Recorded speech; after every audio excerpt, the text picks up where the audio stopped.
फिर से एक रेप और मर्डर के अंजाम दियल गल भाई हो उत्तर प्रदेश के अंबेडकर नगर में।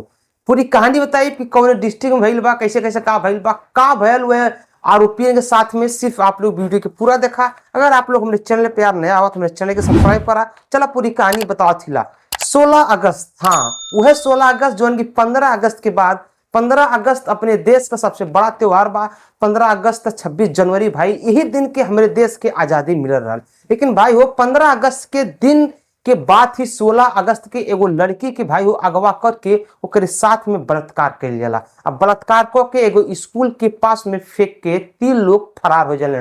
भाई हो उ लड़की अपने पिताजी के फोन करे ले और दूसरे के फोन से और पिताजी के लिया के जालन। लेकिन भाई हो अपने पिताजी से पूरी कहानी बतावे ले। जब ओकर पिताजी तकलीफ में आके पुलिस के यहाँ कंप्लेन करावे लेन तो भाई हो पिताजी का आरोप बा कि पुलिस जोन बा एमन लापरवाही करेले, बढ़िया से ये पर कार्रवाई भी ना करेले और गैंग रेप के धारा भी ना लगावेले। लेकिन भाई वो एक अंजाम ई आवेला कि अगले दिन शर्म के मारे लड़की आत्महत्या कर ले और आत्महत्या करने के बाद भाई हो ई तीनों आरोपी फरार हो जालन। जेमस भाई वो 2 तो पकड़ा जालन तुरंते, 2 को जोन बा पकड़ा जालन तुरंते और एक जोन फरार हो जाला। लेकिन भाई वो कहानी आप लोग सुन ले होगा, हर डायलॉग हर मूवी में ये चीज आपको देखे मिली कि भाई वो कानून के हाथ बहुत ही लंबे होते हैं।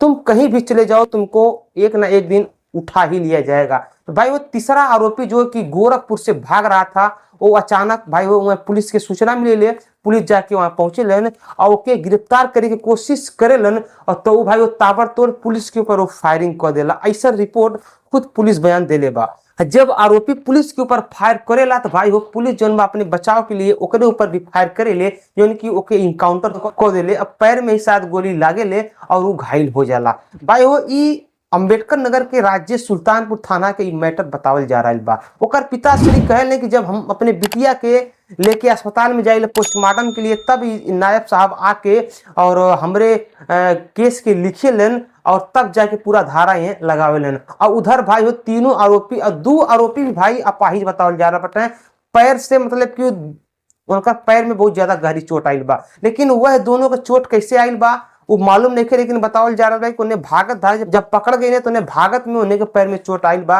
लेकिन तीसरा वाले पे तो भाला इनकाउंटर से चोट आयल बा।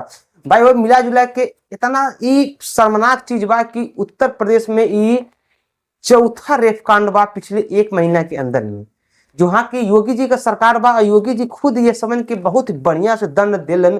योगी जी का नाम बा कि हमारे अगर उत्तर प्रदेश में रहे के बाद तो गुंडई माफिया और ये सब बलात्कारी छोड़ के भाग जाए यूपी ना तो हम छोड़ब ना। लेकिन भाई वो इतना सख्त कानून के बाद भी इतना, मतलब कि चीज इतना हॉट के बाद भी फिर भी ये अंजाम कहीं ना कहीं हो जा रहा बा। कि भैया वो पहला जो होला कि अयोध्या में, फिर ओकरे बाद उन्नाव में, फिर ओकरे बाद कन्नौज में भी सुने में आवेला।